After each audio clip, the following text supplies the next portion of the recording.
elevate your meat dish at this year's holiday party and let this Rosemary Dijon pork tenderloin be the star of the show. I'm suddenly starving. It has zest, spice, and everything nice.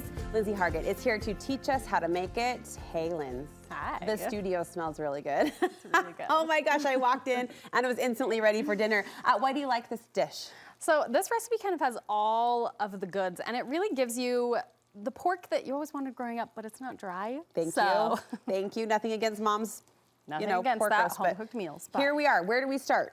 So with this, we've got two key elements, and that's the same with every dish. You've got your good flavors that you're using and your techniques that you're implementing, okay? So if we just utilize if we go to the flavors that we've got going on here, so we've got a marinade, and that has some oil, some soy sauce. We have soy sauce and salt. It gives us a couple different layers of salt, like a salty flavor. We've got some rosemary, Dijon mustard, just those kinds of things. They're fairly simple, but the flavors really pop. So we use that as a marinade. You marinate your pork tenderloin. And the salt isn't drying? No, the salt isn't drying, especially because we've got it marinating in a bunch. Again, we've got the Juices. oil for fat, things like that. So you marinate it, you bring it out. Now, if we take away the technique, which we're gonna get to in a second, if you take away the technique, you take it out of the marinade and you just put it in the oven, it would be good. You have good flavors, but we wanna really implement the technique. You want both of those things go hand in hand. So what we're doing here is called searing. She believes in us, is what I'm hearing her say. You can do She's this. bringing us up to her level, which we aspire to. Okay. So all you do for a sear is higher heat than sauteing, and we're just going for like that caramelization on the outside. I'm always insecure about how long to sear. So the key here is we're not cooking the pork through all the way, okay? When you're searing, you really just want like the caramelization, and we want this flavor on the bottom of the pan, which is our next technique. So once you sear it, again, we're not cooking it through all the way. You're gonna take it out of the pan, and we're gonna finish cooking it in the oven. Okay, so that it's a little more gentle. It won't overcook your pork. So my pan becomes my compass. Like what I see on the pan tells me when my searing. The color on the outside of your pork. But it will give us some flavor in the pan. So this is actually called the fond, okay? A lot of people say that's the burnt mitts, clean your pan. No, this is flavor. So to get this sauce, we are gonna utilize flavors that we've already developed. We have this here, and we have the leftover marinade, okay? Now, yes, it has raw meat juice in it, but we're gonna cook it. It's gonna be fine. Again, I believe in you. And so all you're gonna do. She's a step ahead of our anxiety. Yes, this is the next technique. So we did searing, now we're gonna do deglazing. So hopefully we get a good sound here.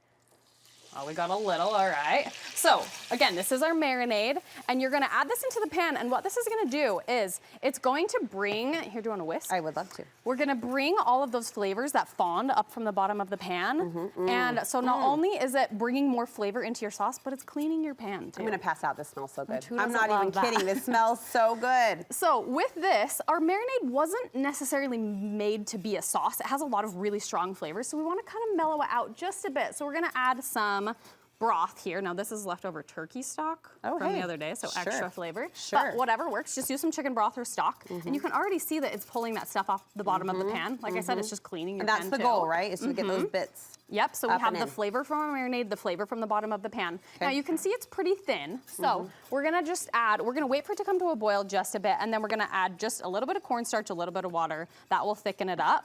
Now, like I was mentioning, because the marinade has some really strong flavors in it, and it wasn't intended to be a sauce, we wanna kind of mellow it out a bit. So because it has some really salty flavors, we want to balance that with acidity. So if you have something that's too salty, you add acid. And in this case, we're gonna do lemon juice. I am learning so much today. That's what we're here for. So again, we're gonna do some lemon juice. And to balance it even more, give it a little more flavor pop, we are also going to do some lemon zest. That gives you multiple layers of lemon. Is anyone else salivating? Is this just me? No, hopefully Don't we can leave get me the hanging. smell through. Okay. So we're gonna add those two like levels of lemon right there. And like I said, that will balance the salty. It's beautiful. You're a pro, you're totally hired. So what that cornstarch is going to do as it comes to a boil is thicken it up so we have this nice thick sauce. So you can even just leave that whisk in there and we'll let it do its own thing. She's like, back away. So what's gonna happen? Like I said, you're gonna finish this off in the oven. Now I use this pan to cook the other one, so you can see all these juices down here. Covered, uncovered? I just leave it uncovered. Just cook it while you're making the sauce.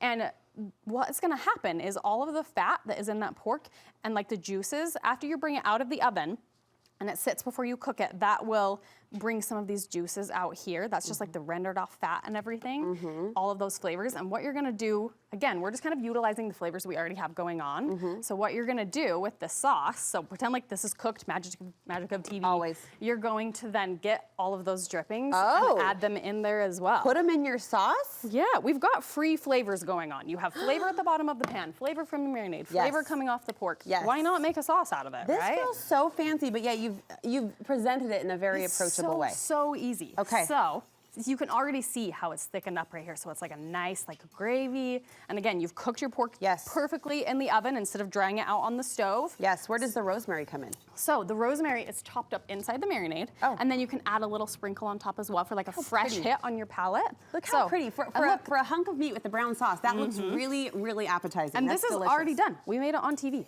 Look at that. So fast. Okay. If I can do it, you can do it. We can totally do it. Lindsey, this was so fun. Thank you. And you'd like to pair this with what? Good side dishes? I've done it with, we've got roasted vegetables here. I just got whatever else extra I had. I've done it with rice before. It really is so simple. I will be trying this and channeling my inner Lindsey in my home kitchen. Thank you so much. Where can we get more recipe inspiration from you? You can find me on Instagram at LK Cooking.